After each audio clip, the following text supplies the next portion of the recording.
Hello दोस्तों, brain in memory power motivation के महाकोर्स के आज के वीडियो में मैं दिनेश मेहरा आप सभी का स्वागत करता हूं। दोस्तों, आज मैं आपको ब्रेन के बारे में कुछ रोचक तथ्य बताने जा रहा हूं। दोस्तों, जिस प्रकार हमारा मस्तिष्क काम करता है उसी प्रकार कंप्यूटर काम करता है। जो कंप्यूटर है ना, वो मस्तिष्क के लॉजिक से ही बना हुआ है।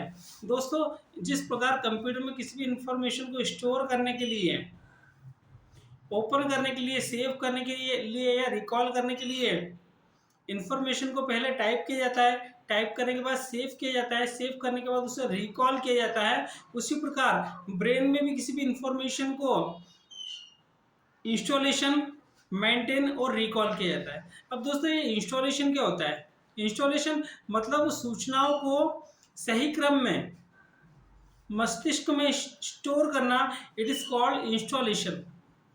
देन आफ्टर दैट आता है मेंटेन। मेंटेन का मतलब होता है किसी भी इंफॉर्मेशन को हम इंस्टॉल तो कर लेते हैं, लेकिन मेंटेन मतलब उसे बनाकर रखना पड़ता है, जिससे उसका रिवीजन हम सही ढंग से कर सके। देन उसके बाद आता है रिकॉल। रिकॉल का मतलब होता है किसी भी इंफॉर्मेशन का तभी महत्व है जब वो हमें समय पर याद आ जाए, क्योंकि यदि इंफॉर्मेशन हमें समय पर याद नहीं आती है तो इस इंफॉर्मेशन का क्या मतलब। चलिए इस बात को एक हम उदाहरण के साथ समझते हैं। दोस्तों, एक बच्चा एग्जाम के पहले बहुत पढ़ता है, इतना पढ़ता है कि वो पढ़ पढ़ के औंधा हो जाता है, ऐसा हम कह सकते हैं।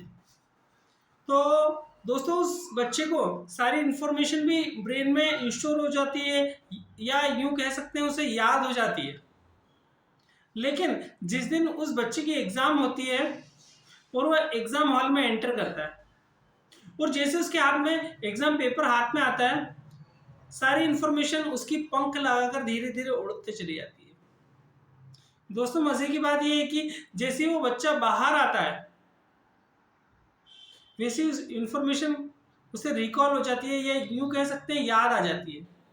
अब दोस्तों, क्या उस बच्चे में मेमोरी पावर की कमी थी? नहीं, हम ऐसा नहीं कह सकते। उसके अंदर कमी इस बात की थी कि उसे यह टेक्निक नहीं पता है, यह तकनीक नहीं पता है कि सूचनाओं को कैसे सही समय पर रिकॉल किया जाता है। क्योंकि यदि बच्चा एग्जाम हॉल में उस इंफॉर्मेशन को सही ढंग से याद नहीं, रिकॉल कर पा रहा है, और एग्जाम हॉल के बाहर उसे वो इंफॉर्मेशन इजीली रिकॉल हो रही, तो इसके बीच का जो डिफरेंस है वही मेमोरी पावर टेक्निक है। दोस्तों, हमारे ब्रेन में किसी भी इंफॉर्मेशन को याद रखने की समस्या नहीं है। समस्या केवल इस बात की है कि याद की गई इंफॉर्मेशन को सही समय पर रिकॉल कैसे किया जाए, जिसका उदाहरण हमने बच्चे के एग्जाम हॉल से देखा। तो दोस्तों, आशा करता हूं आपको ब्रेन पावर की कुछ थोड़ी बातें समझ में आई होगी कि हमारा ब्रेन कैसे इंस्टॉलेशन, मेंटेन और रिकॉलिंग की प्रक्रिया से होकर गुजरता है, और इसमें मेमोरी पावर टेक्निक को हम अप्लाई कर देते हैं तो हमारा ब्रेन पावरफुल हो जाता है। तो दोस्तों, आपने मुझे सुना, उसके लिए थैंक यू सो मच।